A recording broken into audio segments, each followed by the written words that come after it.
नमस्कार, मुंबई से फिर एक बार आपके सामने मैं हूं रविंद्र जैन।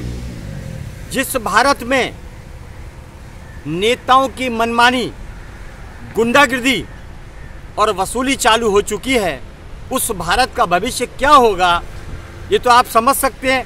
देशवासियों, हर वीआईपी सुरक्षा व्यवस्था, खान पान नेताओं का बंद किया जाए। ये करते क्या हैं आखिर? विधानसभा, मंत्रालय, बड़े बड़े कार्यालय सब इनके अप टू डेट और बड़ी बड़ी गाड़ियाँ, घूमना फिरना, 5 स्टार 7 स्टार में मौज करना। काम कुछ भी नहीं है। काम तो इनके नीचे के लोग रिपोर्ट देते हैं, उस पर ये काम करते हैं, वहाँ भी साइन वहाँ करते हैं जहाँ माल मिलता है। भ्रष्टता से पूरे पुते हुए भारत के 99% नेताओं ने भारत की छवि का पूरा सर्वनाश कर दिया है, विनाश कर दिया है। 1947 के पहले दमदार असरदार नेता हुआ करते थे, वो अपने पोस्टर नहीं लगाते थे, लेकिन देश के लिए अपने घर बार और खुद को दांव पे लगा दिया करते थे। लेकिन देश की आबरू, देश की इज्जत, देश के सम्मान को बचा कर रहते थे। इसीलिए भारत में 1947 के पहले हजारों बलिदान हुए लोगों के, जिन्होंने भारत आज़ाद कराया। और आज़ादी के बाद इन नेताओं का गठन हुआ, जिन्होंने भारत को लूटना शुरू कर दिया, अपनी अय्याशी शुरू कर दी, अपना बंदोबस्त शुरू कर दिया सुरक्षा और व्यवस्था का। किस बात की सुविधा? अगर नेता सही है, अगर राजा हरिश्चंद्र है, तो सुविधा किस बात की? बड़ी बड़ी रोज नई नई गाड़ियाँ, अनाप शनाप खर्चे, इनके ऑफिसों के बाहर सिक्योरिटी, इनके घर के बाहर सिक्योरिटी पुलिस की। पुलिस जनता के लिए है, इन लोगों के लिए नहीं। इनकी हर वीआईपी सुविधा बंद की जाए। ये इतने बेदर्द और बेकारा हो चुके हैं भारत के 99% नेता, जिन्होंने भारत को गर्दुल्लों का अड्डा बना दिया, नशे का गढ़ बना दिया, अपराधियों का अड्डा बना दिया। जनता के लिए फुटपाथ पे वो खा गए, नशे के बड़े बड़े कारोबार शुरू करवा दिए इन लोगों ने। और अवैध कार्रवाई, अवैध वसूली और जो आवाज़ उठाता है उनको मरवाने का इन्होंने जो षड्यंत्र रचा है, वो भारत की बर्बादी का एक शुरुआती हिस्सा शुरू हो चुका है। यही कराएंगे वापस भारत को गुलाम, क्योंकि ये उन गुलामों के वंशज हैं, अंग्रेजों के वंशज हैं, जिन्होंने भारत को लूटा था। आज स्थिति ऐसी हो चुकी है कि बीएमसी के सामने छत्रपति शिवाजी महाराज टर्मिनल, देखिए नाम कितना बड़ा है, छत्रपति शिवाजी महाराज टर्मिनल।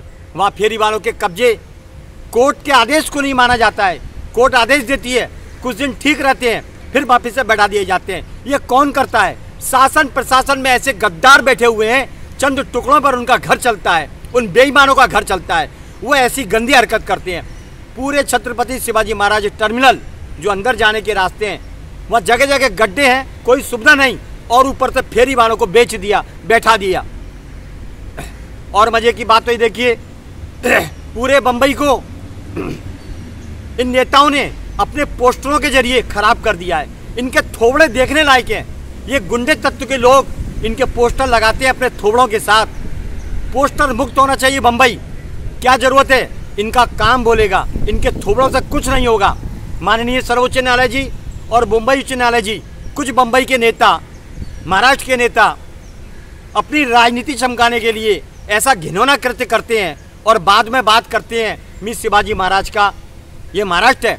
मी गणपति बाबा मौर्य, कस्तूरबा गांधी चौक शौचालय दक्षिण मुंबई, वहाँ पर ये नेता अपने थोबड़े के साथ उस शौचालय में आराध्य देव गणपति के पोस्टर लगाते हैं। इनका विनाश होगा, जरूर होगा। ये गणपति के पोस्टर अपनी राजनीति चमकाने के लिए कस्तूरबा गांधी शौचालय चौक में लगाते हैं, जो सीपी टैंक में स्थित है। वीपी रोड पुलिस स्टेशन 10 कदम की दूरी पे है। हम कितना जाएं पुलिस के पास कि साहब ये पोस्टर हटा दीजिए, धर्म का अपमान हो रहा है। माननीय सर्वोच्च न्यायालय जी, आपने कानून बनाया है, लेकिन ऐसे कानून का क्या फायदा जहां पर पुलिस भी पालन नहीं करे और नेता भी पालन ना करे, और हम चिल्लाते रहें, चक्कर खाते रहें। तो हमारा एक ही काम है, हम देश सेवा का काम करते हैं। इनके जैसे लुटेरे नहीं हैं जो हफ्ता वसूली का खाते हैं। देश को बर्बाद करने वाले 99% शासन प्रशासन में बैठे हुए हैं। मेरी विनती है उनके घर की रखवालियों से माता बहनों से आप इनका हिसाब लें कि इतने अय्याशी का सामान घर में कैसे आ रहा है। ये बद्दुआ का पैसा, लूट का पैसा, ड्रग्स का पैसा, किसी की हत्या का पैसा जो घर में जाएगा तो आपके परिवार का भी वंश विनाश होगा, जरूर होगा। ये कलयुग है, थोड़ा लेट होगा। सत्यमेव जयते की बातें की जाती है, बड़े बड़े ऑफिसों में बिल्ले लगे हुए हैं, लेकिन सब वसूली में मस्त है, त्रस्त तो है सिर्फ जनता है। हालात ऐसी बन चुकी है, ये क्लीनअप मार्शलों को इनको हटाया जाए। ये गुंडागर्दी टारगेट पूरा करने के लिए बाहर से यात्री आते हैं बेचारे घूमने के लिए। सरकारें जितनी भी हैं अपना फायदा देखती हैं। सरकार को गुटखा बंद कर देना चाहिए, तो थूकने का सवाल ही नहीं है। गड्ढे भरे नहीं जाते हैं, गटर खुले हुए हैं और क्लीनअप मार्शलों को लगा दिया है, वसूली के लिए लगा दिया है, क्योंकि पैसा ये भी खाते हैं। अरे धिक्कार है, लानत है, ये आर्थिक नगरी को आपने भिखमंगा नगरी बना दिया है। बस इतना ही काफ़ी है, सुधर जाओ, वरना फिर आक्रोश आएगा, ऐसा आक्रोश आएगा आपको जगह नहीं मिलेगी मुंह छुपाने की। अरे बेईमानो, आपको कितना खाते हो, कितना मिलता है, फिर भी आपका पेट नहीं भरता है। कैसी बीमारी हो चुकी है आपको कि आपका पेट नहीं भरता है। पूरे देश को चबा गए। मुंबई का आर्थिक नगरी का नाम इस समय कैसा कर दिया इन लोगों ने, जगह जगह कब्जे करा दिए फुटपाथ पे, पब्लिक को कोई सुविधा नहीं है और आर्थिक नगरी कहते हैं, ये माया नगरी कहते हैं। इस माया नगरी को बर्बाद करने वाला 99% यहाँ का नेता है, स्थानीय नेता है और शासन प्रशासन के लोग इसमें शामिल है। बस इतना ही काफ़ी है।